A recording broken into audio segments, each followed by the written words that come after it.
પરમાર વીર મારી એક વાર્તા રજૂ કરું છું. વાર્તાનું શીર્ષક છે જાજવાના જળ જેવું સુખ. દીપ્તિ નાની હતી ત્યારથી જ તેનાથી સુખ છેટું રહ્યું. દીપ્તિ જન્મી અને પિતાનું અવસાન થતાં પિતાનું સુખ છીનવાઈ ગયું. લોકોના મહેણાટોણા સાંભળીને મોટી થતી ગઈ. આવા વાતાવરણના લીધે દીપ્તિનો વિકાસ ક્યારેય થઈ શક્યો નહીં.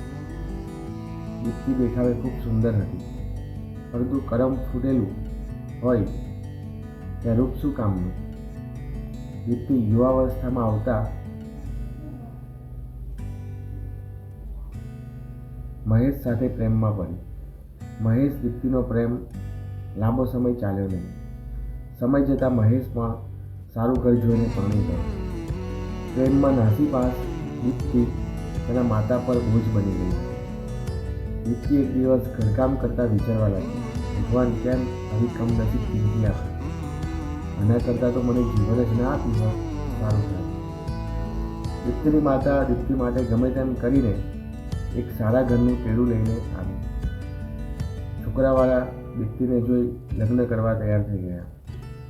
છોકરો તો દીપ્તિનું સૌંદર્ય જોઈ મોહી પડ્યો. તેણે દીપ્તિ સાથે લગ્ન કરી લીધા. દીપ્તિના લગ્ન થતાં દીપ્તિની માતાને થોડી રાહત થઈ, પરંતુ આ રાહત થોડા દિવસ જ રહી. દીપ્તિનું અભાગણું નસીબ જોર કરવા લાગ્યું. દીપ્તિના ઘરવાળાએ દીપ્તિને ઘરમાંથી કાઢી મૂકી. દીપ્તિ લગ્ન પછી પણ પતિનો પ્રેમ પામી ન શકી. માતાના ઘરે આવી રહેવા લાગી. હવે તો દીપ્તિએ પણ નક્કી કરી લીધું કે જે થાય હવે બીજા લગ્ન કરવાના. દીપ્તિની માતાની ભલામણથી દીપ્તિને વૃદ્ધાશ્રમમાં જમવા બનાવવાની નોકરી મળી.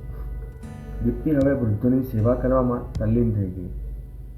તેણે પોતાનું જીવન આ વૃદ્ધો સાથે વિતાવવાનું નક્કી કરી લીધું. દીપ્તિ વૃદ્ધોની સેવા કરતી અને તેમને ખુશ જોઈ ખુશ રહેતી.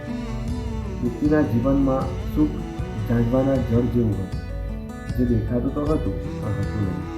દીપ્તિ મનોમન દુઃખી હતી. વૃદ્ધાશ્રમના એક વડીલ કાકા સુરેન્દ્રભાઈ દીપ્તિના મનને વાંચી શકતા હતા. સુરેન્દ્ર કાકા સાથે દીપ્તિ ખુલ્લા મને વાત કરી લેતી હતી. સુરેન્દ્ર કાકા દીપ્તિને બેટા કહીને જ બોલાવતા હતા. દીપ્તિ પણ તેમને સુરેન્દ્ર કાકા કહીને જ તેમને પિતા સમાન ગણતી. બંનેનો પ્રેમ બાપ દીકરી જેવો થઈ ગયો હતો. પિતા વગરની દીપ્તિને સુરેન્દ્ર કાકાના રૂપમાં પિતા મળી ગયા હતા. દીપ્તિ તેમની પ્રેમપૂર્વક સંભાળ રાખતી હતી. એક દિવસ સુરેન્દ્ર કાકાને અચાનક હૃદયરોગનો હુમલો આવ્યો. આ હૃદયરોગના હુમલામાં સુરેન્દ્ર કાકા બચી શક્યા નહીં.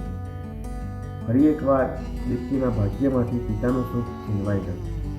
દીપ્તિ પોતાને મનોમન કોસવા લાગી કે જેને હું પ્રેમ કરું છું એ મારાથી કેમ છીનવાઈ જાય છે. સુરેન્દ્ર કાકાના મરણ પછી તેમનો વકીલ વૃદ્ધાશ્રમની મુલાકાતે આવ્યો. તેના દ્વારા જાણવા મળ્યું કે સુરેન્દ્ર કાકાએ તેમની બધી મિલકત આ દીપ્તિના નામે કરી દીધી છે. દીપ્તિ પોક મૂકીને રડવા લાગી. તે વકીલભાઈને કહેવા લાગી કે મારે મિલકત તો સુરેન્દ્ર કાકાનો પ્રેમ હતો, તેમના પૈસા લઈને હું શું કરીશ. વકીલ તેના કાગળિયા દીપ્તિને આપી રવાના કર્યો. દીપ્તિએ નક્કી કર્યું કે આ પૈસાનો ઉપયોગ વૃદ્ધાશ્રમ પાછળ જ કરશે. અને તે પૈસા વૃદ્ધાશ્રમ પાછળ વાપરી વૃદ્ધોની આજીવન સેવા કરી.